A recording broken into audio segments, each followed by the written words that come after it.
Here's your 2 regular lumpia. Thank you. Enjoy, guys. Thank you. Miss Jackie, here's the regular lumpia, and then your pineapple juice. Enjoy. Sir? Thank you so Regular much. lumpia. Thank you. Enjoy. Thank you. Have a good day. Here's your pancit bowl. Thank you. Enjoy. Alrighty, so here's your regular lumpia. Hope you enjoy. Thank you. 2 orders of lumpia. Thank you so much. With the lumpia sampler. Thank you. Enjoy. Again, 2 lumpia. Thank you. Thank you. Enjoy. 2 regular lumpia. Thank you. Enjoy. Order of lumpia. Have you had it before? I have not. First time? Yes. I hope you enjoy it. Thank you. Your pancit bowl and your regular lumpia. Pancit and 1 regular lumpia. Thank you. Enjoy, ma'am. Thank you. Here's your 2 pork belly adobo. And here's your dynamite lumpia. Thank you. Thank you. so Enjoy. much. Okay, you want a bag? It'll be okay. Thank you, though. Thank you. Happy Thursday mga ka-rollings! Ayan guys, for today's video, i-share ko sa inyo yung ating pagpa-plating ng ating pork belly adobo na nag-sold out na naman today. Kahapon guys, sold out. At ayan na nga, yan yung last 6 orders for the day. As in, wala nang tira. Thank you for watching. Enjoy! Happy Friday mga ka-rollings! Nanonood ka ba ng video na to? This is your sign to turn that idea, whether big or small, into reality. Alam nyo ba na 52 na ako mga ka-rollings nung nag-start tayo ng food truck business? Kung kaya ko, kaya nyo. Happy Tuesday mga ka-rollings! This is Cecilia and welcome to Rolling Lumpia Food Truck dito sa Jacksonville, North Carolina. For today's video mga ka-rollings, i-share ko sa inyo another way to wrap siomai. Ayun na nga guys, last time napanood nyo dun sa isang video natin na gumamit tayo ng squeeze bag para mag-dispense ng ating siomai mixture. And this time mga ka-rollings, gagamit tayo ng ice cream scooper and I think it's around 1 tablespoon yung nilalagay natin dyan para din maging consistent yung laman ng ating siomai. Para sa akin mga ka-rollings, mas gusto kong gumamit ng ice cream scooper kasi hindi masyadong masakit sa kamay. At para naman sa mga nagtatanong guys kung ano daw yung nilalagay natin sa ating siomai mixture. So parang the same lang yan ng ating lumpia mixture. Meron niyang ground pork, cabbage, carrots, garlic, onion, mozzarella, and parmesan cheese. Meron syempreng egg, seasonings, at dinagdagan natin siya ng sesame oil at cornstarch.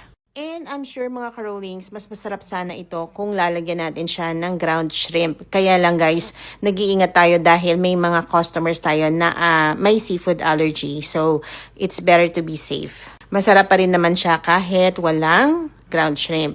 Ayan guys, another item na pwede nyong pagkakitaan, ang siomai.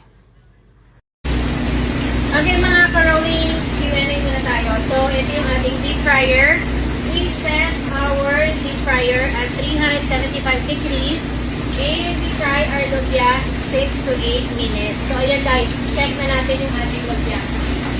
Ayan, perfect. Ang ganda ng pagkakaluto mga ka-rolling. Ayan. So syempre, patutuloyin natin yung ating mantika.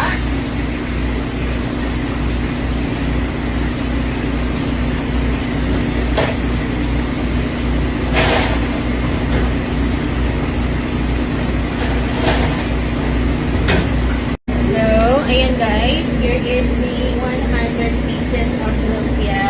Ayan, pre-order.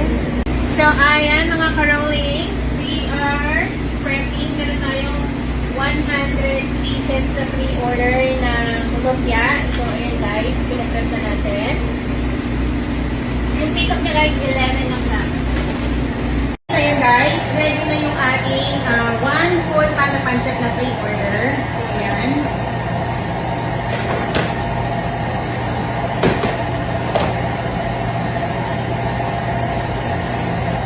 And lalagay natin yung ating veggies na pang-topping. Siyempre marami ng gulay yung mga rollings, but siyempre mas maganda pagka mas maraming gulay sa ibabaw.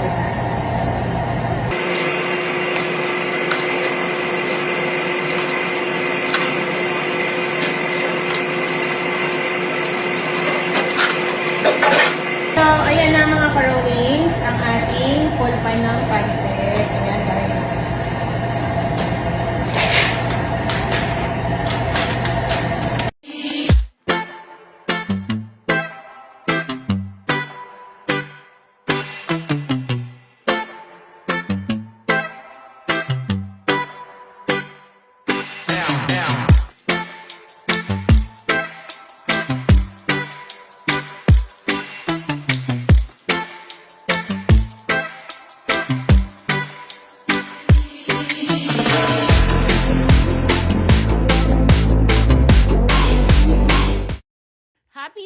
mga ka-rollings, this is Cecilia and welcome to Rolling Lumpia Food Truck dito sa Jacksonville, North Carolina. And for today's video guys, isi-share ko sa inyo, sinubukan nating mag-siomai.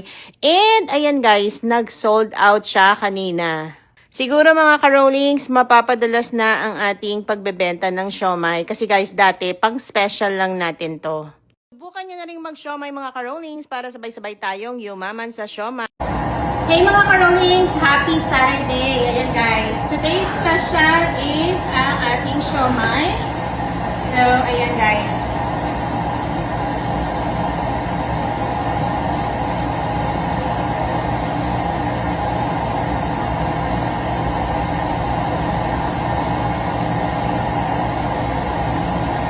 Ayan ang ating siomai mga ka-rollings. So, yung 6 siomai natin guys, ayan. Siyempre, lagyan natin siya ng chili oil.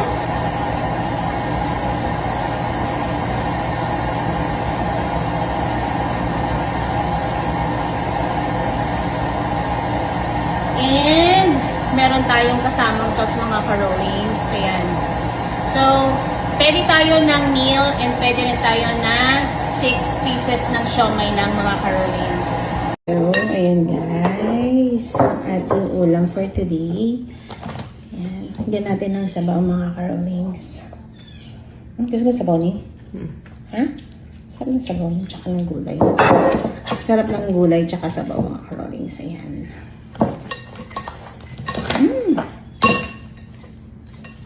Ayan.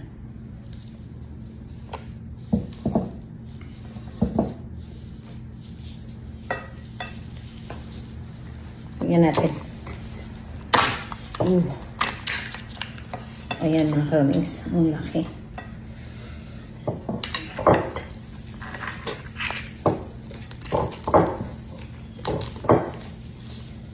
Sarap.